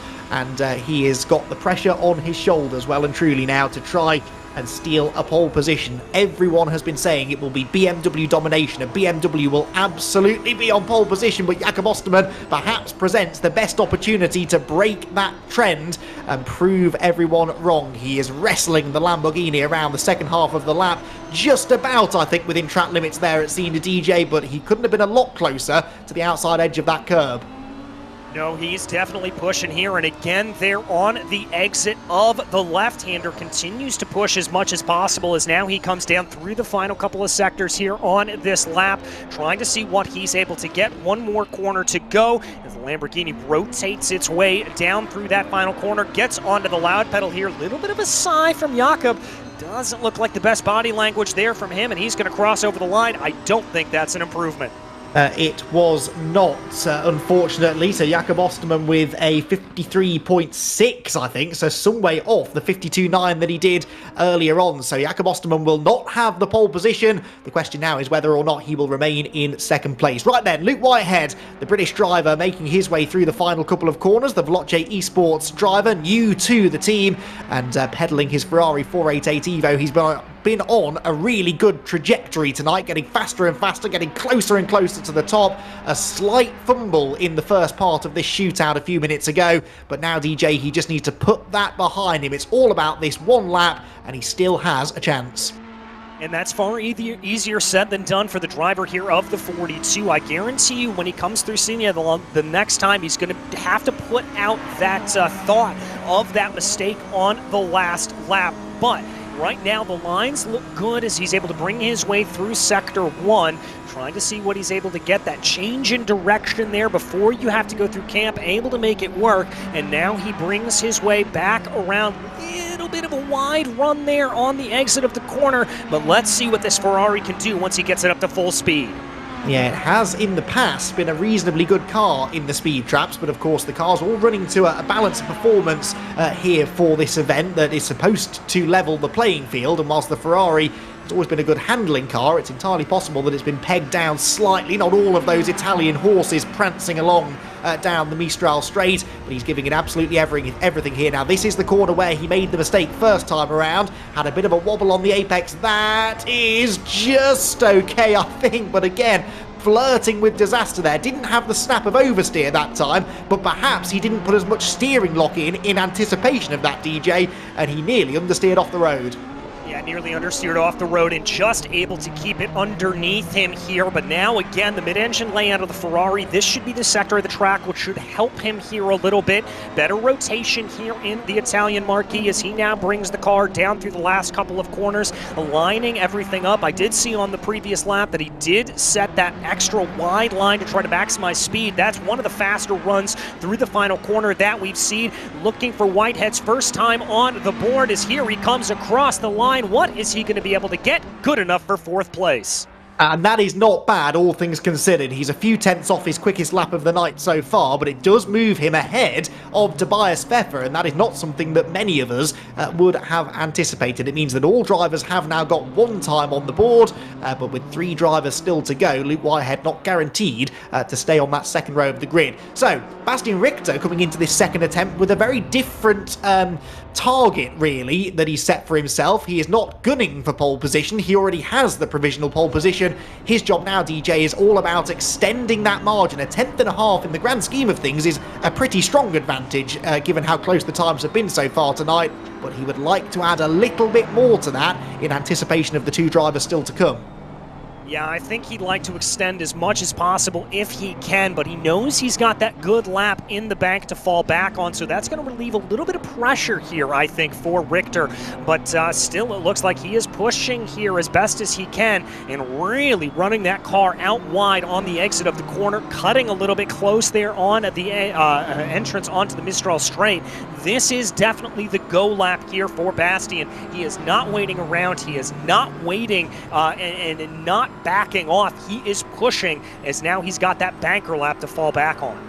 Yeah, and that will be ominous for everybody else. If that first lap really was just a banker lap and he had more in the tank and he's now starting to show it, then it may well be that Bastian Richter and the Unicorns of Love BMW are an unstoppable combination. That was inch perfect out of senior corner, which really has been the trouble spot in this session so far. A few drivers making little mistakes through there, but now the big lumbering tank of a BMW, as it was described earlier on, makes its way through the sequence of corners that it probably likes the least here at Paul Ricard. The run back home towards the end of the lap through the left-hander at Bondor towards turn 13, and then the final couple of corners, turn 14 and 15, where again it just gets slower and slower, tighter and tighter. The front end of the car wanting to wander away from the ideal racing line, the nose pitching down into the final corner. Bastian Richter with a 152.782 to beat to try and move the goalposts here in qualifying. Can he do it? Comes across the timing line, and no, it's ultimately not quite an improvement. It is. Yes, it is. Sorry, quite a sizable improvement. What am I talking about?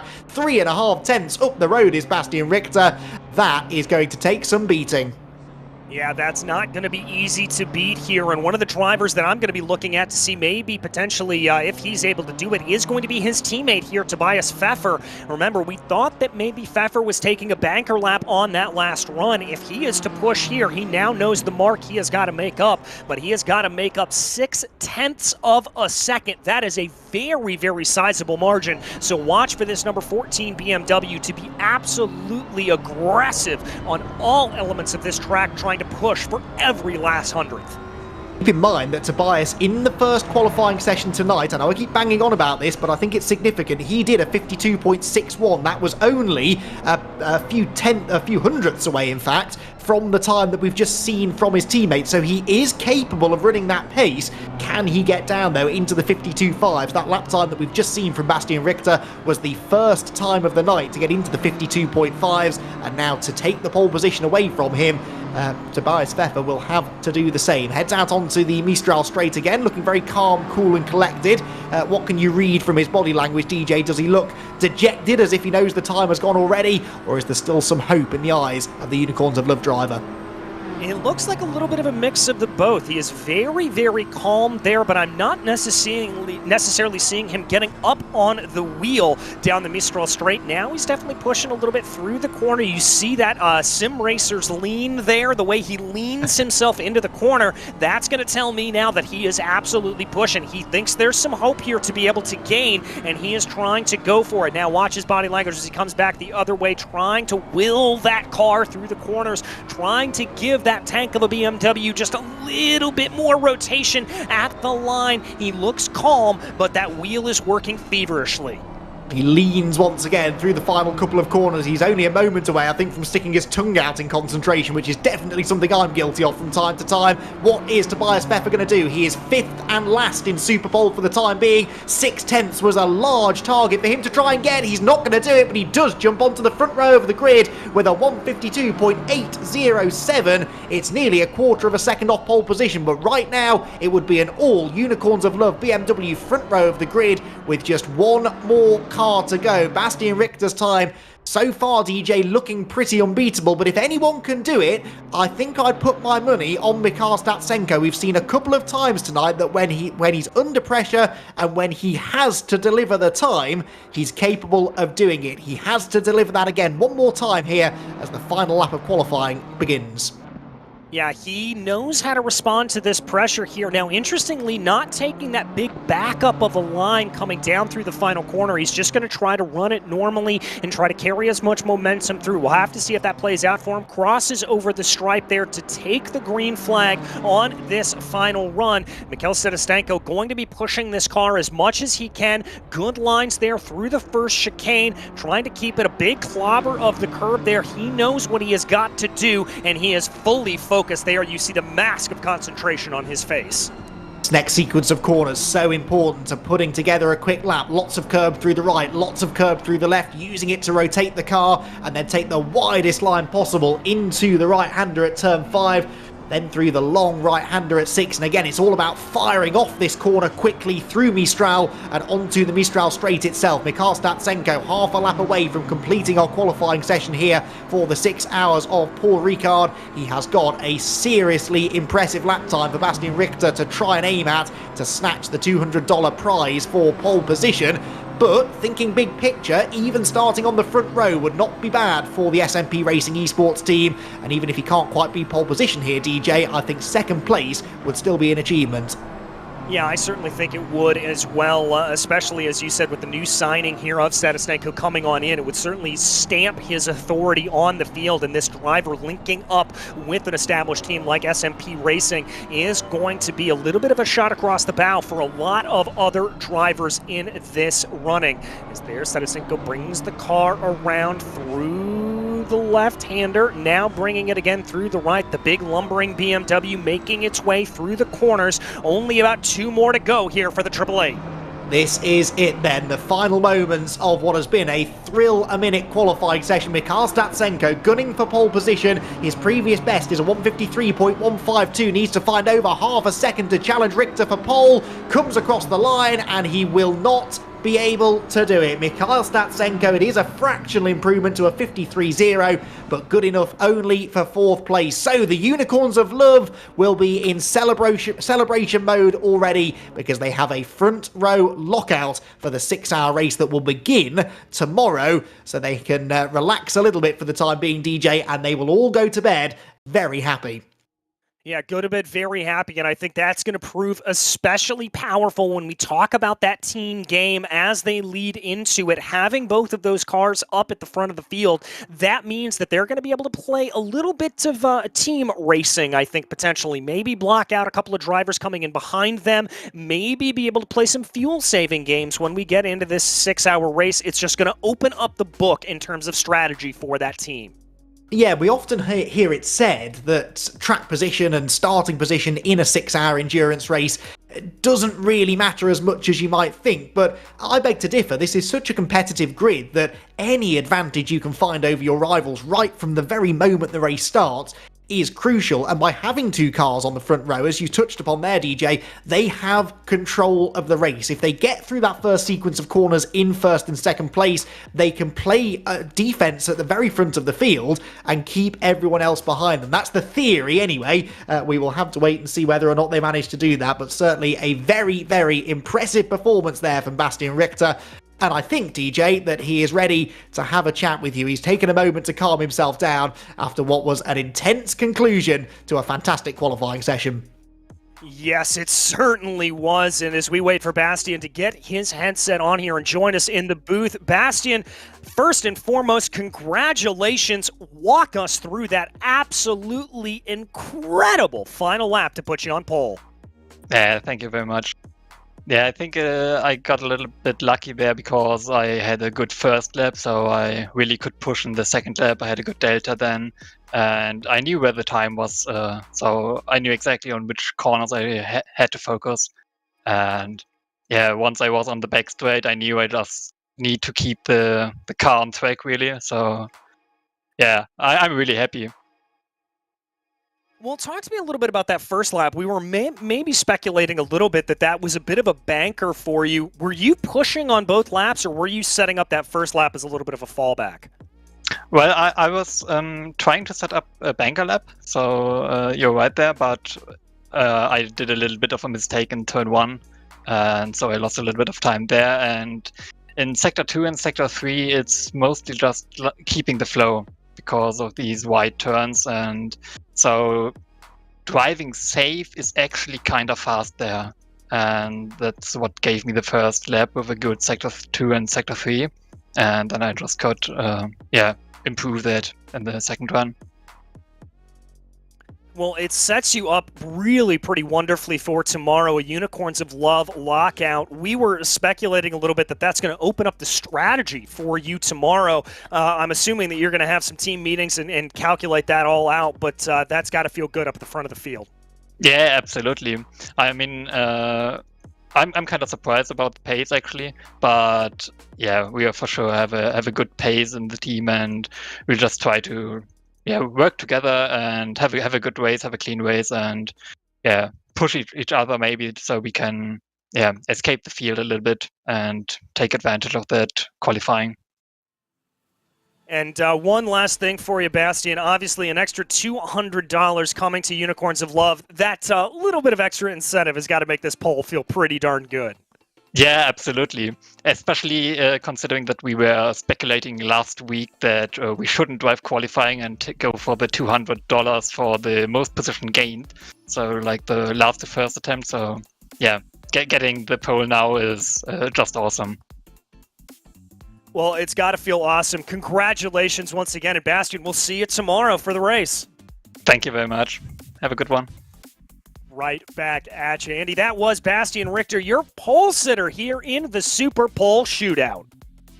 Absolutely, and as I said, the celebrations will begin now for Unicorns of Love. Only part of the job done, but they do receive the $200 prize money for the pole position time there that is fully deserved. That was a fantastic performance by Bastian, and as Michael Hamlet has just pointed out to us, there's also $200 up for grabs for the best social media post, so perhaps they need to go and tell the world what they've achieved tonight, because it's certainly something worth shouting about. There is confirmation of how your top 5 Super Pole shootout was concluded. It will be the pair of Unicorns of Love BMWs that will take up the front row of the grid. The fastest time of the entire night set by Bastian Richter, exactly when he needed it, a 152.582. And look at the gap, over 0.2 of a second over his teammate in second place. Wippermann Racing, well, it was a bit of an up and down night in the end for Jakob Osterman, but he will start, that car at least will start third for the 6-hour race tomorrow, just a 1/10.5 or so slower than the second placed car, and about the same sort of distance clear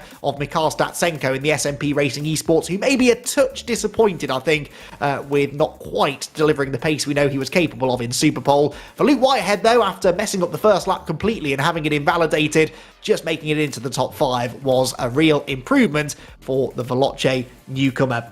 So, qualifying then completed here at Paul Ricard. DJ, that is only the appetizer. The main course still to come tomorrow. It is going to be one heck of a show. The 6-hour race tomorrow, one not to be missed.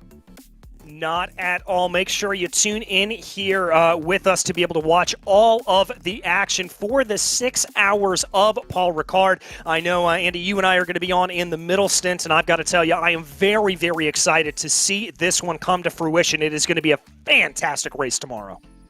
Certainly is. As I said, you will want to tune in tomorrow to enjoy all 6 hours of this second part of the SimGrid VCO World Cup. And if anything, this one's setting up to be even more competitive than the first 6 hours that were contested at Kyalami just before the new year. Thank you, DJ, for all of your work tonight. Been great to be paired up with you over qualifying. Look forward to sharing the broadcast booth with you tomorrow as well. And hopefully, we'll be sharing our broadcast with all of you at home as well. If you've enjoyed qualifying, be sure to tune in, I should say, for the 6-hour race tomorrow.